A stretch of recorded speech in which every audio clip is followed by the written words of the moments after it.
터미널을 거쳐서 금남로에 오게 된 겁니다. 그래서 금남로에 왔을 때 이제 오후 상황은 이제 공수가 다시 금남로에 옵니다. 그래가지고 그 5월 18일 날 맞아가지고 19일 날 죽은 사람이 있어요. 그 사람이 여러분이 잘 아시다시피 광주의 첫 번째 희생자인 김경철 씨입니다. 그분은 장애인이었어요. 이게 안 들려, 청각 장애이니까 말할 필요도 없잖아요. 그분은 이제 여기 왔다가 병원에서 다시 종합병원으로 갔다가 다시 이쪽으로 와요. 그래서 그냥 돌아가시 첫 번째 희생자가 되는 것이고요. 그 다음에 19일 상황 말씀드리겠습니다. 19일에 이제 보고가 됐을 거 아닙니까? 보안대에 광주가 있다.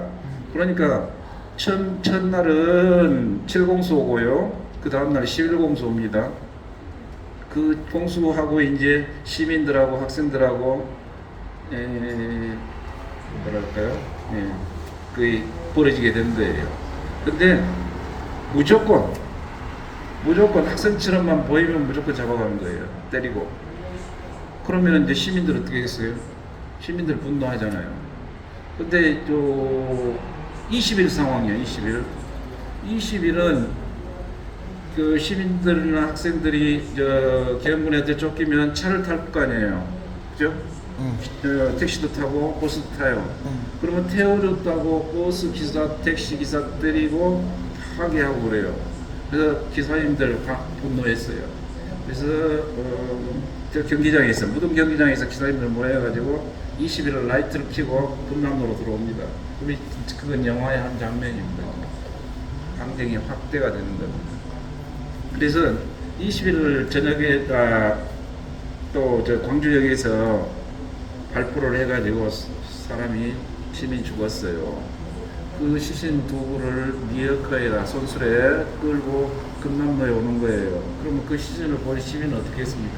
나라를 지키라는 군인이 시민을 죽였잖아요. 그래서 저 군인들은 계엄군은 군인이 아니다. 우리나라 군인이 아니다. 그래 분노하게 되는 거잖아요. 그래서 21일 날은 이제 13시, 1시에 애국가가 울립니다. 애국가가 울리면 여러분은 어떻게 해야 됩니까? 그때 당시 차렷 국기에 대한 격려 이거 하잖아요. 그런데 드르륵 갈겠어요. 11공수 집단 발포라 그럽니다. 그거. 그때 50명 이상이 죽었어요. 거기서 현장에서 500명이 다쳤어요. 이제 어떻게 해야 됩니까?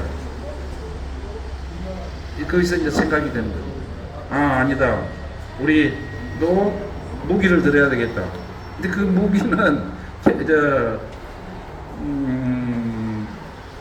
예비군이 갖고 있는 그 M1이라고 또 칼빈 이게 뭐 M16하고는 상대가 안 되는 무기예요. 그래도 그거라도 들러야 군인들이 우리를 함부로 하지 못할 거다.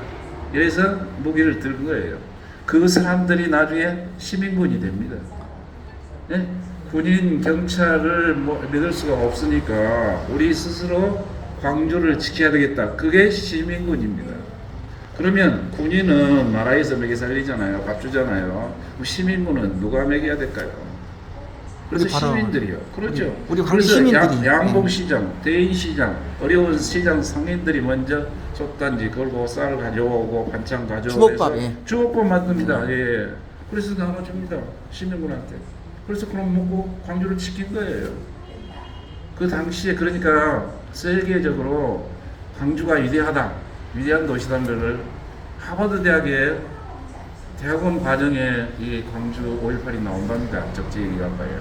제가 그 학생을 직접 만났어요. 여기 왔었어요. 외국에서는 우리 광주를 그렇게 위대하게 보고 있어요. 첫 번째, 불의에 저항했다는 것.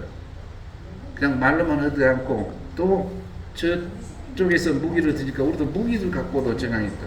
그 다음 것은 광주 공동체. 그 어려운 상황에 광주를 에워싸고 그랬잖아요. 22일부터.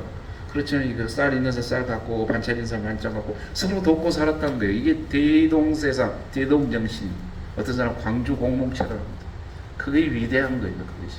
그리고 총을 가지고 있었어, 무기를 갖고 있었지만은 그때 당시에 금은방, 이런 거 은행 털린 거 하나도 없잖아요. 왜 그랬겠어요? 총을 갖고 있는 사람은 누구예요? 내가 볼 때는 주인이잖아, 주인. 광주를 지키는 사람. 근데 어떻게 그런 일을 할 수가 없죠.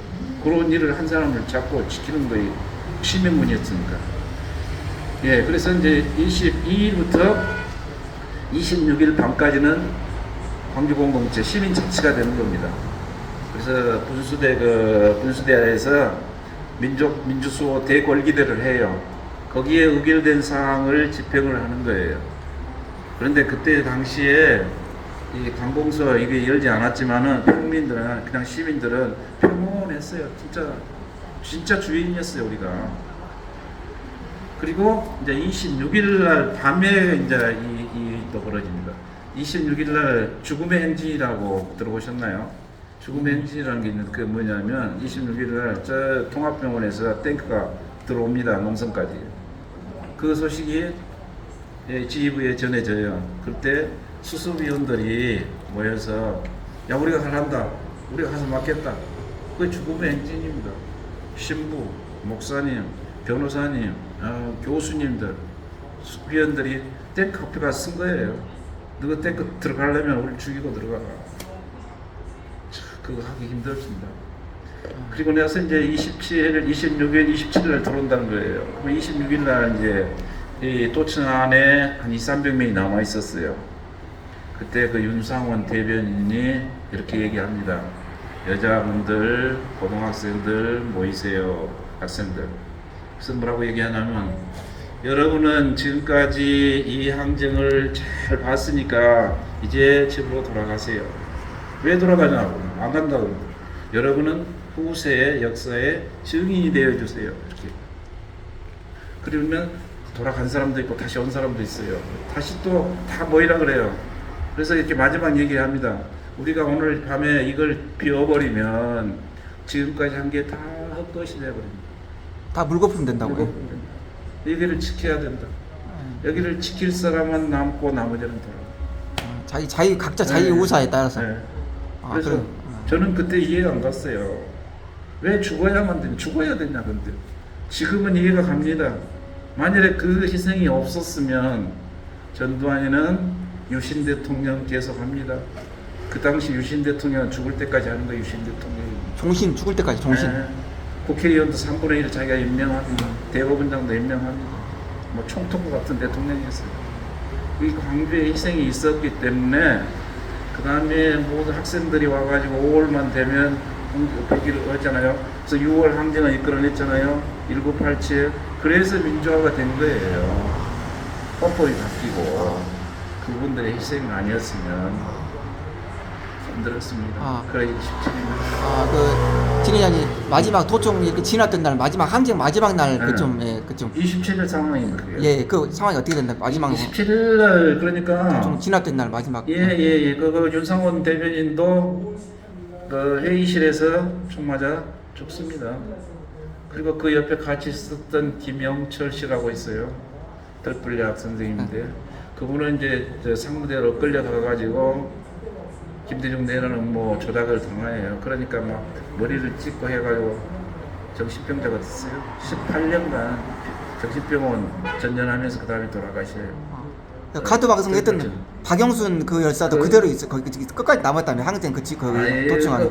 그분들도 이제 그 소년이 온다의 책에 나오잖아요. 네, 방송을 했어요. 카드 방송했던 박영순. 카드 방송을 했으면 이제 끌려가잖아요. 그래서 뭐라고 조작을 했냐? 너 간첩이지 않냐? 간첩이니까 간첩 조작하는 거예요. 그리고 제가 그 홍금숙 씨라고 저 주남마을 희생자 중에 주남마을에 여러 사람을 죽였잖아요. 버스 총격 사건에 유일한 생존자. 유일한 생존자예요. 예, 유일한. 예. 그분을 제가 만났어요. 제가 같이 공부도 했어요. 근데 그분의 증언에 의하면 광산경찰서에 있을 때 별을 굉장히 많이 봤답니다. 그때 당시에 모태우 신군부 장군에 신군부 장군들이 와가지고 근데 간첩이지 않냐 막 왔다는 거예요. 그리고 한 게 딱 하나 제가 꼭 궁금한 게 있는데 그때 5.18 항쟁 기간에 저기 서울 그 공군부대 비행장에서 광주 비행장에 전두환이 모르게 왔다 갔는데 아직도 안 갔다 끝끝내 안 갔다 거짓말했잖아요. 모르게 아무도 모르게 은밀히 극비로 왔다 갔대. 극비로. 그게 또 소년연대에도 나옵니다. 근데 끝끝내 온 적 없다고 부인하고 죽었잖아요. 21일 날 왔어요. 내가 전두환이랑 같이 근무를 했다 했잖아요. 한번 둘러보려고 왔다며 광주 비행장에 아니, 내려가지고. 예. 내가 전두환이랑 같이 근무했다니까. 그러면 전두환이의 성격은 자기가 얘기를 하면 반드시 가서 확인합니다. 제가 그때 현장에 있을 때, 여기 있을 때 전두환이는 반드시 온다. 왔다. 그렇지만은 나는 증거도 없고 힘도 약하니까 말 못했어요. 그 사람이 안 올 사람이 아니에요. 와서 뭐라고 했겠어요, 이제.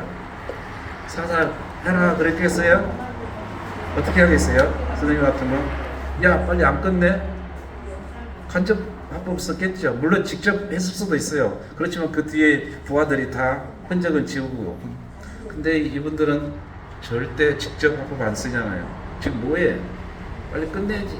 뭐 그런 식으로 얘기했을 거 아니에요. 그럼 밑에 있는데 알아서 지는 거 아니에요. 알아서. 알아서 끼는 거예요.